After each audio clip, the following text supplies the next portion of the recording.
So, 1998, elected by the then 155,000 member American Psychological Association, Professor Martin Seligman has to set the agenda for this global organization. Now, he's been known pretty much throughout his entire career as a bit of a rabble-rouser. He doesn't just go along with what people want or think or say.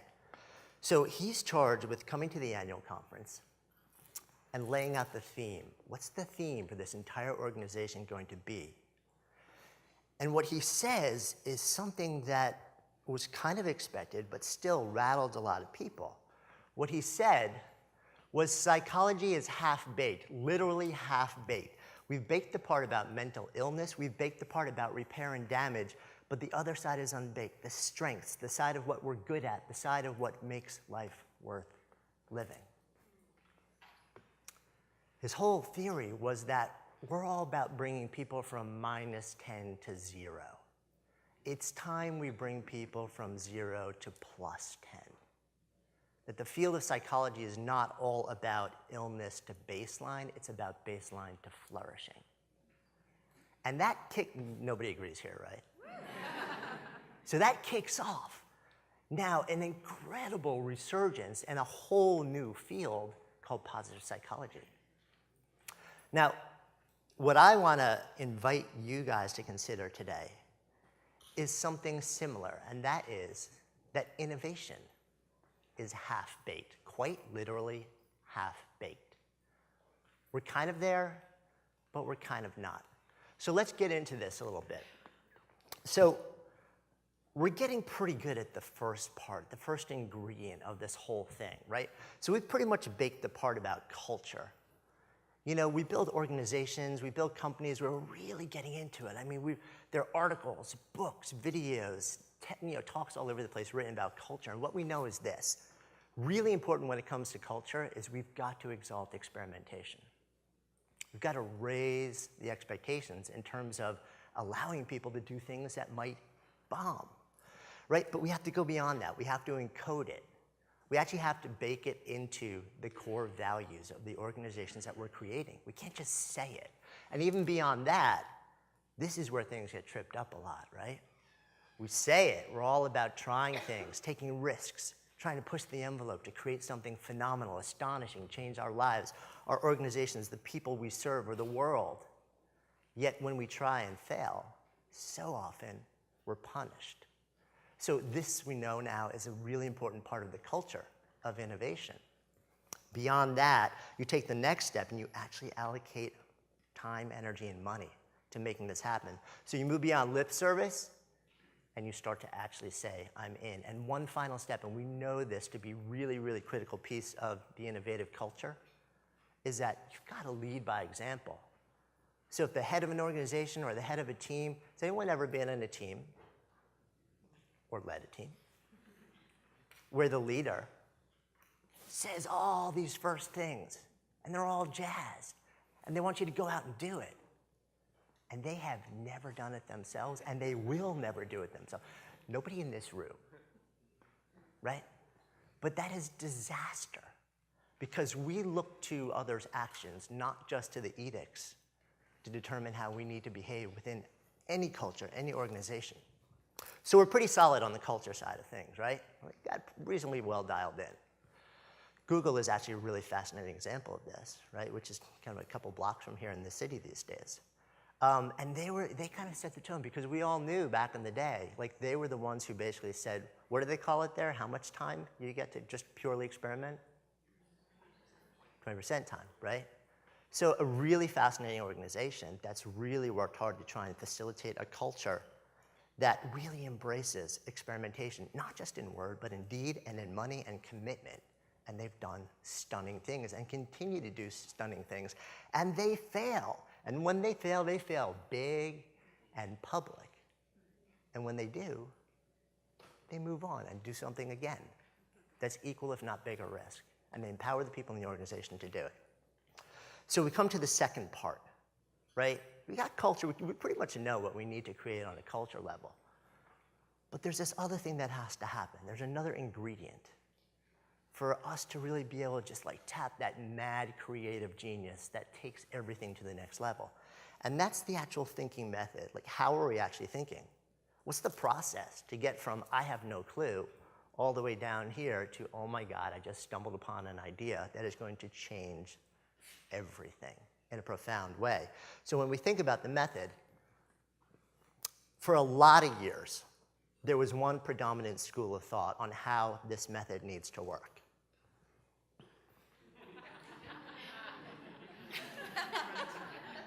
Now, I'm sure nobody here has ever done this method or been in an organization that's been embraced by this method. But this is where a lot of us started out. And to a certain extent, for a short amount of time, an adequate amount of caffeine and chocolate, my personal favorite, it'll get you most of the way there. Then from there, we kind of moved on. We got a little bit savvier and smarter, and we talk about brainstorming and brainstorming methodologies, and we have people in a room and whiteboarding, to sort of like back this up. So we're getting a little bit more scientific, right? And then from there, we start to get a little bit more scientific, and we say, okay, let's make it really visual. Let's just kind of like, okay, now we know how to get it out of words and tap different parts of the learning process to make it visual. And from there, the really hot thing now is something called design thinking. Is anybody familiar with design thinking? Does anybody practice design thinking or teach it or use it in the organization? Yeah, so probably the biggest advocate and arguably one of the companies that's really developed this whole approach to creativity and innovation is IDEO. So it's fundamentally about not just diving in and trying to start at, okay, what do we think the problem needs to be solved with, but taking a step back and coming from a point of empathy first, getting into the lives and the heads of the people that you want to actually know what's going on. And before you even start looking at how to innovate and create and ideate and solve a problem, you first figure out the right question to ask, which most people never do. Biggest problems very often happen not because you have the wrong answers, but because they're the answers to the wrong questions. So design thinking can be a really powerful way to really take a step back and take a more intelligent approach to that. Now, those two things are really important. We've gotten pretty well dialed in these days. But there's one really important thing left. So what is it? And here's the deal. The process of innovation, it destroys most people. To actually think about the fact that you've got to create something from nothing with huge expectations, potentially resources on the line. If you're working for a company, it's their resources, but it's your reputation, it's your career, it's your future. If you're a bootstrapped entrepreneur, it's your money in the bank, it's your mortgage, it's your rent, it's your kid's school. If you're a VC-backed entrepreneur, it's other people's money and they want what they want. Again, nobody here knows about that. Right? So the thing is that the process of innovation destroys most people, and the big reason is because it requires action in the face of the unknown. Now here's the thing about that. We are primarily wired to want to dive when we have to make decisions and take actions in the face of uncertainty. Literally, the fear center in our brain, our amygdala, lights up and tells the rational control center in the front part of our brain, I don't know, but this doesn't feel good. And it makes us want to backpedal, right? So that creates a scenario where it leads to fear. Fear of what? Fear of what? Failure. Fear of what else? Don't have enough money. Fear of what else? Looking bad. Judgment. Fear of judgment. The fear of judgment is one of the most stifling fears that any of us ever face. But we don't acknowledge that. We're terrified of trying something that people deem risky and having it fail. And that stops us from trying things that seem risky, but at some point will change the world. So what it does also is when you are in a fear and anxiety state, it paralyzes you. And really fascinating research on the brain, there is what's called an inverse relationship between creativity and anxiety. As anxiety goes up, creativity plummets. Your ability to actually problem solve craters when this happens. So psychologically and physically, it's brutal. You feel it. You feel it in your bones, in your mindset. It's an evil, evil process. So part of what we need to do to fully bake this cake is we need to complete this ecosystem, right? We can't just talk about culture. We can't just talk about the thinking method. We've got to add one more thing to this whole process. So what is that? Appropriate to this conversation, meditation and movement. Now it's funny. When I talk about this, very often people are like, what's the app? This is whatever, meditation, mindfulness, movement. Okay, sure, but where's the technology? Like where can I plug in and just have it done to or for me and get the benefit, right? Everyone wants the app. They want the shortcut, right? Your brain and your body are the ultimate app. But we abandon them because we want the answer outside of the confines of this. That is a huge tragedy, both to your own life, your own ability to create and innovate, and to any people or organizations you want to serve. So, when you meditate and you add movement to your life, a lot of stuff changes. Some of the things that it does, and there's what the awesome thing is, and you may have heard some of this over the weekend so far, right? There's now tremendous, tremendous research on what movement and meditation does to your body, but also to your brain. It decreases fear and anxiety, and it elevates mood, right? So on top of that, proves the ability to see the truth of what's actually right in front of you. And that's really important, because if you want to come up with something new, the biggest thing that we do to ourselves is we delude ourselves into thinking that there's a different scenario happening here, because then we don't have to act. When you see the truth, when you see the data, when you really can respond to what's going on in front of you and not the veil of illusion, you create and you solve on a profoundly different level. So it improves creativity and insight-based problem solving because of that. And then when we add on top of that, this is really important. It lets you stay in the process a lot longer. So here's the way that ideation happens. 3 different phases. Phase 1, we've got a problem. Come up with big ideas. Okay, boom, boom, boom, boom, boom. Everyone's sitting around the table, pours out onto the page. Idea, idea, idea, idea, idea. You look at all of them, you step back, you're like, those kind of suck. Right? Because that's the obvious stuff. Phase 1 is the obvious stuff, right? And you hit a point where you're like, okay, we clear that off the table, right? We take that whiteboard and we slide it to the side. But we had to do that. We had to get it out of ourselves to make way for the really good stuff. So now we move into phase 2. We're like, okay, let's really, like, if somebody else came in here and they didn't have all the constraints we had, and they didn't, like, what would we do here? Like, and then you really dig deep down, and it's brutal, and you're working, and you're sweating, and you're eating, and you want to go home, and it's evil, and you hate everybody, and they hate you. Again, nobody in this room. And the experience it's tough, but then the idea, like, oh my God, I see how this and this and this go together in a way that I wouldn't have seen after just 30 minutes. And all of a sudden, like, phase 2 ideas come. And then everybody steps back, and you're like, pretty good. It's not it. And then you take that whiteboard and you slide it to the side. And then it gets evil, because you think you have nothing left. When you think you are absolutely empty, you've done the work of phase 1 and phase 2, that's the point where everybody wants to walk away, because they can't handle the anxiety of being in that process anymore, of just having to decide and take action while the uncertainty is piling on and piling on and piling on, and they think they've got nothing left.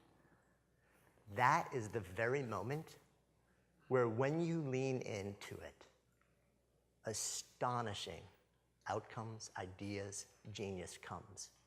But most of us never get there, because we run filled with fear and anxiety from that place.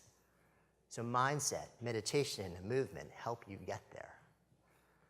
So it fuels decision-making and action in the face of uncertainty. And what it does overall is it turns a brutal process into something much more sustainable, much more livable. So what I'm suggesting here is that innovation is really what we call a biome, an ecosystem, right? And there are three really critical layers in that biome. Culture is the giant, it's the mega container. The thinking method, that's what we have to teach people. But the people, we've got to optimize our own human operating systems in order to actually function within that ecosystem and create on a profoundly different level. So culture lays a foundation, right? The thinking method guides action, but mindset and meditation, it makes it all hum. And we don't, you guys are like, oh, M&M's and it's green. Subconscious, it wasn't intended at all. That's what it's about. And that's where we're dropping the ball. Because we give a lot of lip service to it, and we have people in this room who are like, yeah, we get it. But I think the huge opportunity is adding this to the conversation about innovation, because that's where organizations are focusing so much attention right now. Now, before I wrap this, I am a more than 25-year New Yorker. And 14 years ago, at about this time on this day, I was sitting on my couch in my apartment in Hell's Kitchen, weeping. This is a hard day for me. This is a really hard day for anybody who's a New Yorker, anybody who is in the city, anybody in the world, but particularly if you were here on that day. Because nobody got out. Nobody got out without losing some sense of humanity, and very likely without losing somebody that they knew. So to stand on this stage in the city that's been my home for more than 25 years, and to not acknowledge that, to me, we can't do. Because that's what we're here for. We're talking about business. Business isn't about business. It's about life. It's about humanity. So when we think about what we want to sort of like take out of that, you know, these are the things I think to myself. Hug someone like you mean it. Kiss them. You want to be mindful? Be mindful on that level. Look in their eyes like it's the last time, maybe even if it's not. Right? Love them like this is like the only moment that you have, even if you're totally sure that you'll wake up tomorrow and you have another one. God willing, you'll do it for years and years and decades to come. But don't forsake this window. This window. We talk about mindfulness. Mindfulness doesn't happen on the mat. Mindfulness happens now, and now, and now. It's not about what you do when you sit. It's about what you do when you live. Thank you.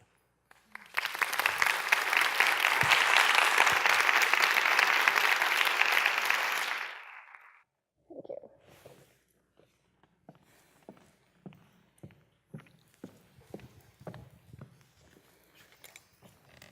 Hi. Hi.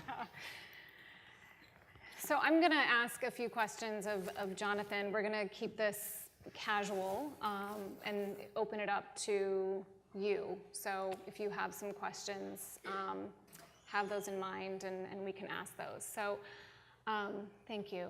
That was really special. Thanks for the last part too. So I've known you for, how long, has it been like 7 years Probably now? something like that, yeah.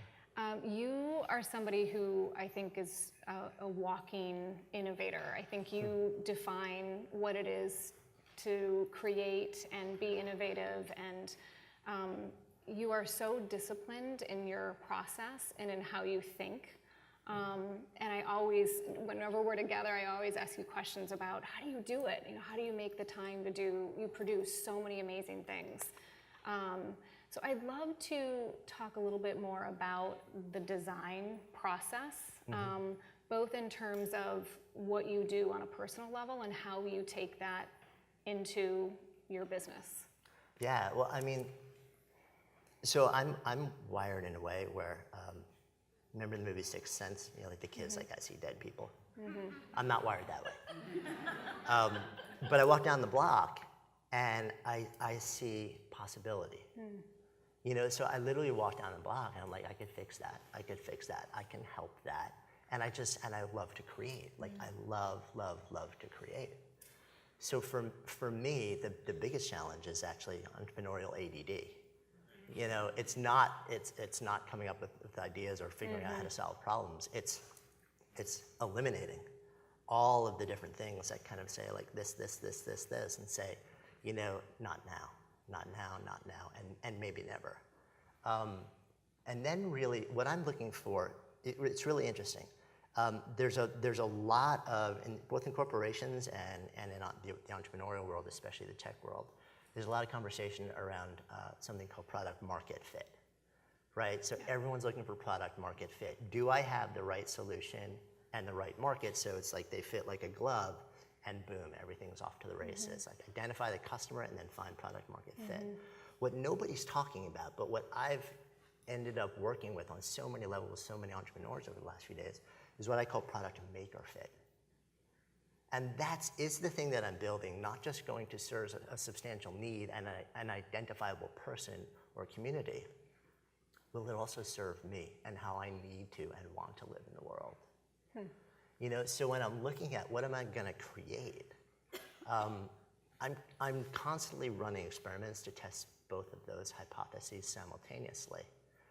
So there are plenty of things that I've done that have become commercially viable and very successful, but a couple years in, it's not working for me. So I either kill them or I sell the business. And people look at me like, why would you want to do that? Because it's not working, it's not giving me the life that I want to give. It's not allowing me to live a good life. So and how do you know that? Like you just, you it's feel such a it? great question, and it's largely why I started my current venture, because I want to find out how to figure it out better.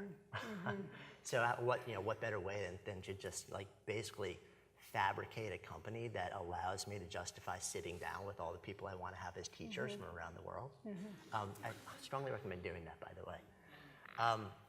So, and also I'm an autodidact. I don't learn well in class settings. I don't learn well when I don't control the container.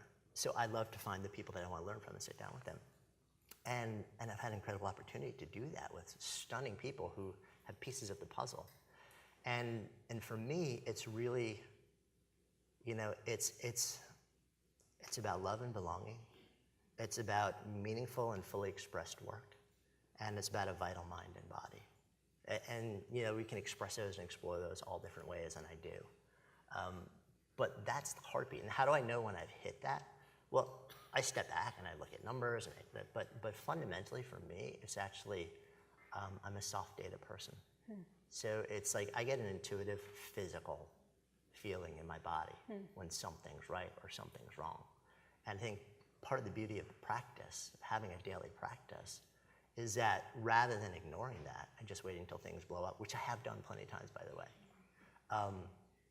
over the years, my practice, I think, has allowed me to tune into that a lot more readily and then adapt much earlier in the process to let go or to change or to double down. That is so interesting because I think a lot of times we do know if we just I think we got always, silent. like, I think our body is I mean, I had in a very past life, as you know, and some of you guys know, I was a lawyer, right? And I was a lawyer at a job where we were, you know, it was one of the largest firms in New York, if not the world. And we were doing an IPO in a foreign country, and we had to get the deal done. And 3 days before, I was doubled over. I could barely breathe. I was in excruciating pain, but we were on a deal. This is what we get paid for, right? So we worked. Everyone was miserable. I was miserable. We hit the button. I went home, and in 24 hours, I was in emergency surgery. You know, and it's like, thank God I was okay. But you know, like you train yourself, like to ignore that level of pain in the name of the job that you're supposed to do. You know, so if you can train yourself to ignore that, we definitely train ourselves unwittingly to ignore all the much more subtle signals all day long, every day. You know, imagine what happened if you just paused long enough to let those inform your decisions. Yeah, pretty great. So I also want to talk to you about the movement. Right. You talked a little bit about that, and we've talked about this before, Yeah. but would love for you to share just kind of how you're a mover, Yeah. for So- sure.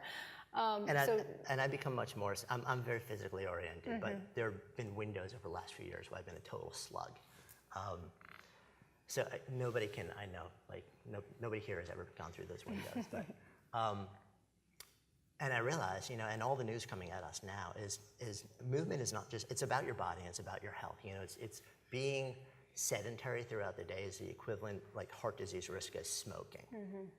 The research is piling on now that in terms of disease risk and shortening your life and mortality, sitting is one of the worst things you could ever do on the planet, right? But it's also terrible for your mind. Like if I feel like I'm wired to make, then I want to be able, I want my brain functioning optimally. So how do I do that? Because now we know that meditation and movement have very similar effects on your brain in terms of you're optimizing your creative potential, your problem-solving potential, your ability to see things that nobody else sees and pattern recognize. So for me, I've spent a lot more time now completely retooling my workflow around movement meditation. So every day for me starts with a seated meditation. I try and bring just a mindful sense of awareness into every interaction throughout the day. I don't always succeed. I'm a New Yorker, so I move a little quickly and speak a little quickly sometimes. But maybe the biggest change has just come in the last few years, which is that rare is the telephone call or meeting that I take where I'm not actually physically outside walking.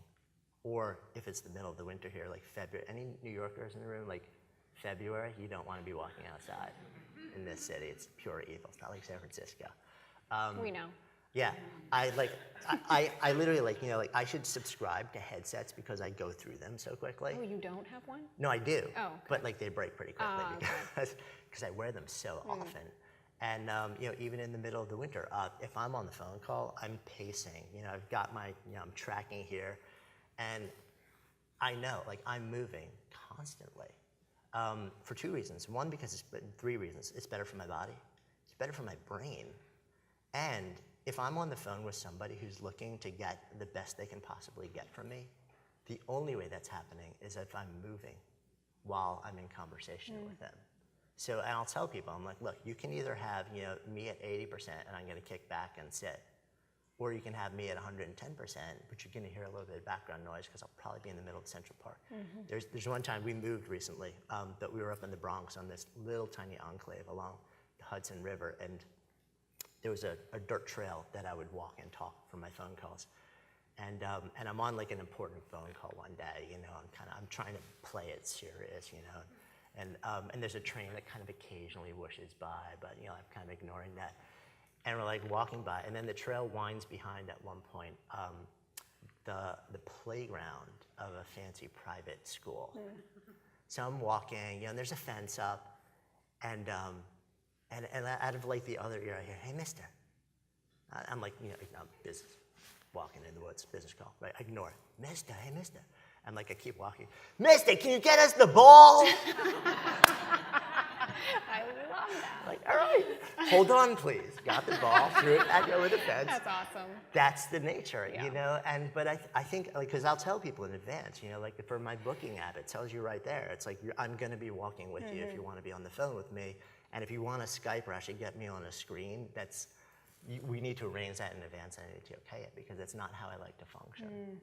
It's so interesting because we've been doing that more at work. And I've been doing it We've with been doing my that for team. years, Yeah, haven't you? doing walking meetings, Right. and it does make a big difference. Yeah. Yeah.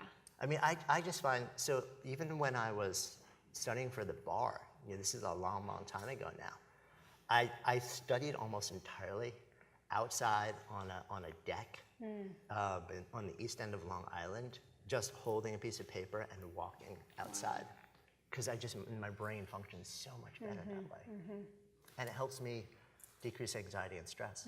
It's just it's the ultimate thing. A lot of people think that exercise is the thing that you have to be doing. Exercise matters. But what we're learning now is it's actually just movement. So a lot of people are like, well, I don't have time to exercise. And that's total BS, by the way. Everybody does. Because it increases efficiency and productivity at a level that makes time for that window, no matter what. The only people who say they don't have time to exercise are people who don't exercise. exercise. Because those who do know that it makes its own time plus a whole lot more, right? So if you're saying that, you got to start moving. What do you think about the, sorry, were you going to say something? No, I was just going to say, but the other thing that a lot of people miss is that even if you want to buy into that excuse, the other thing is that you can move in little bits and pieces all day long, and that makes a really big difference also. Yeah. What do you think about the, I don't even know what they call them, when you can be on the computer and you can walk? Desks. Yeah. Do you I had those? one of the first viral like blog posts that I had written years ago was when I hacked together my own treadmill desk and like took a picture of it. Like title of the post was like, "This blogger burned 600 calories while writing a blog post," or something like that. But I think they work for some people and not for others. I had one for a number of years, and then I broke a foot and never went back to it. Yeah, I don't Not think I on could the do treadmill, by the way. Like you're Oh, walking okay. really slowly. So there's no exertion. For some people, it works great. For some people, not so much. For me, anytime I can be outside, I prefer that. So that's one of the things for me. And it's the same thing for my meditation practice also. I'm constantly just like, I'll just go for a walk. Like I'm in Central Park pretty much every day or walking along the Hudson River. I was Christopher Carter, who was up here yesterday. He's sitting right there. Like where were we at 7:45 this morning? In the middle of Central Park, just walking and talking. I know you were running there, right? Yeah, because you combine sort of like a meditative process with movement and nature, and it's like boom. That's the best combo. Done. Yeah, I forgot about the walking with you yesterday, and I had slightly higher heels on, and Jonathan and I walked about 15 blocks to prep for this, but it's all good. They were Just for some good food. comfy heels for some good food. Great. So we're going to open it up. If anybody has questions that you want to ask Jonathan, now is the time, and I can see some of you. I think we have our mic runners on hand. I just wanted to say that biking meetings are really good too. Biking meetings.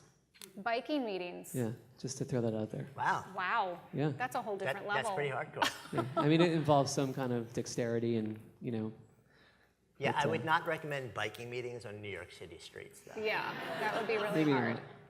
not. Maybe like in Napa or like somewhere a little more. No, not Napa either. Maybe not Yeah. Napa either. Like not these days. Or, Thanks, guys. Go up to Marin or something.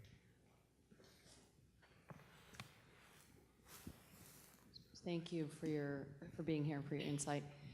You talked a lot about walking and things that foster and generate sort of right brain thinking.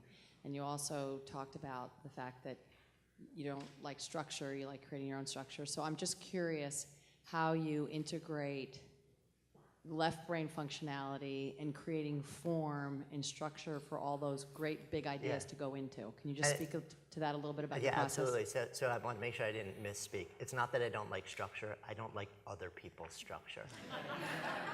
There's a big difference. So can you speak to your I'm own a process? huge fan of constraint as a catalyst for higher level thinking and lateral thinking. So I create a lot of my own constraints and a lot of my own rituals and routines.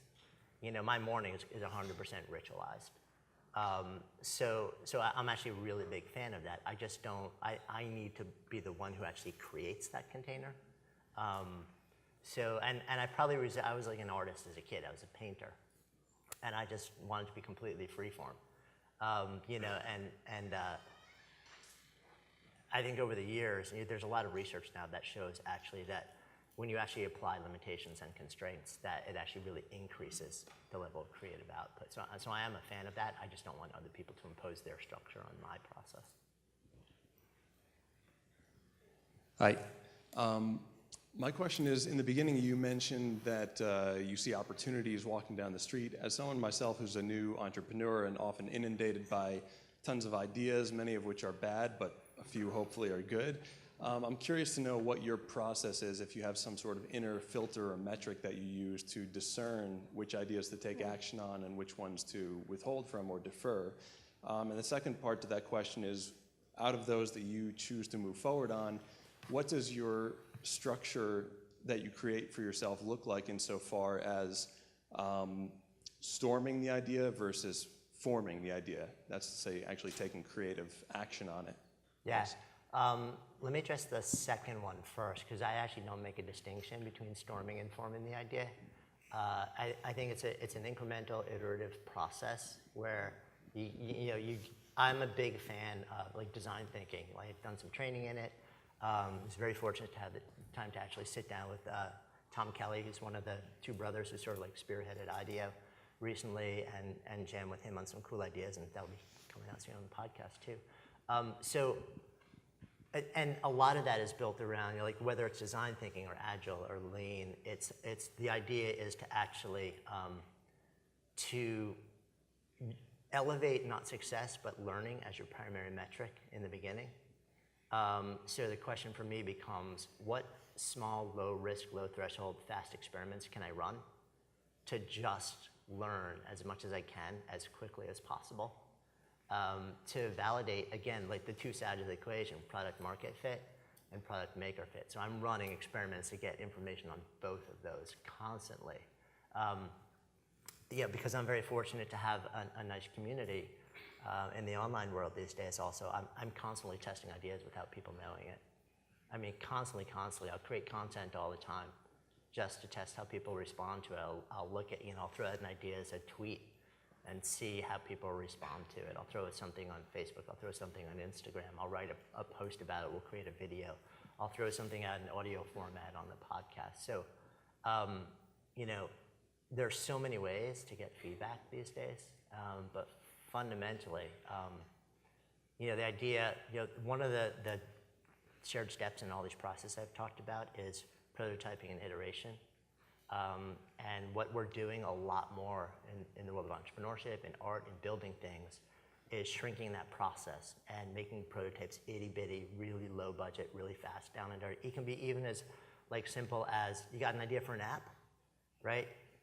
Draw out, take a couple pieces of paper and just on the pieces of paper, draw what the screens are gonna look like, and then write down, like the problem it's solving, who's gonna love this, and then just like go and find 10 of those people and sit down with them and show them, walk them through the screens on the app and ask them if they think you're a moron or if you're a genius.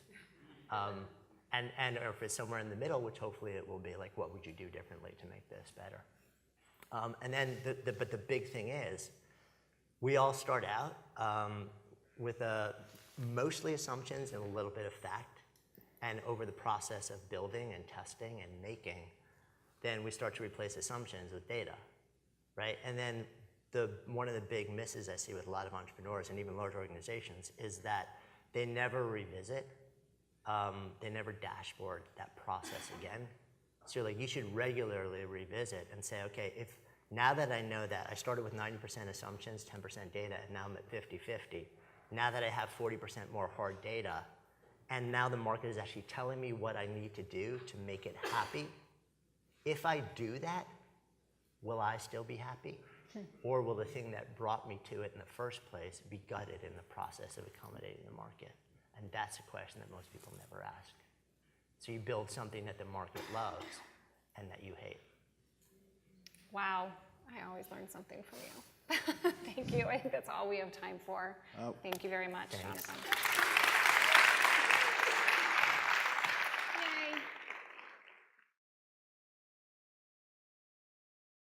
Yay. Say, I'm in. And one final step, and we know this to be really, really critical piece of the innovative culture, is that you've got to lead by example.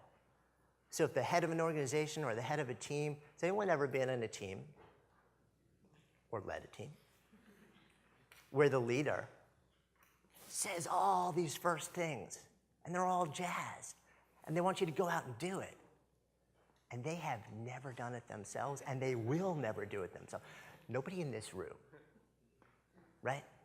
But that is disaster, because we look to others' actions, not just to the edicts, to determine how we need to behave within any culture, any organization.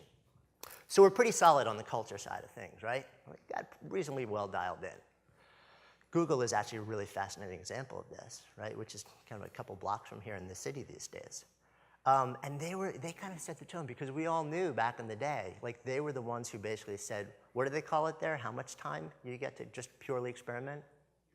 we're really getting into it. I mean, there are articles, books, videos, talks all over the place written about culture. And what we know is this. Really important when it comes to culture is we've got to exalt experimentation. We've got to raise the expectations in terms of allowing people to do things that might bomb, right? But we have to go beyond that. We have to encode it. We actually have to bake it into the core values of the organizations that we're creating. We can't just say it. And even beyond that, this is where things get tripped up a lot, right? We say it. We're all about trying things, taking risks, trying to push the envelope to create something phenomenal, astonishing, change our lives, our organizations, the people we serve, or the world. Yet when we try and fail, so often we're punished. So this, we know now, is a really important part of the culture of innovation. Beyond that, you take the next step and you actually allocate time, energy, and money to making this happen. So you move beyond lip service and you start to actually 20% time, right? So a really fascinating organization that's really worked hard to try and facilitate a culture that really embraces experimentation, not just in word, but in deed and in money and commitment. And they've done stunning things and continue to do stunning things. And they fail. And when they fail big and public. And when they do, they move on and do something again that's equal, if not bigger risk. And they empower the people in the organization to do it. So we come to the second part, right? We got culture. We pretty much know what we need to create on a culture level. But there's this other thing that has to happen. There's another ingredient for us to really be able to just like tap that mad creative genius that takes everything to the next level. And that's the actual thinking method. Like, how are we actually thinking? What's the process to get from I have no clue all the way down here to, oh my God, I just stumbled upon an idea that is going to change everything in a profound way. So when we think of his whole theory was that we're all about bringing people from -10 to 0. It's time we bring people from 0 to +10. That the field of psychology is not all about illness to baseline, it's about baseline to flourishing. And that nobody agrees here, right? So that kicks off now an incredible resurgence and a whole new field called positive psychology. Now, what I want to invite you guys to consider today is something similar, and that is that innovation is half-baked, quite literally half-baked. We're kind of there, but we're kind of not. So let's get into this a little bit. So we're getting pretty good at the first part, the first ingredient of this whole thing, right? So we've pretty much baked the part about culture. You know, we build organizations, we build companies.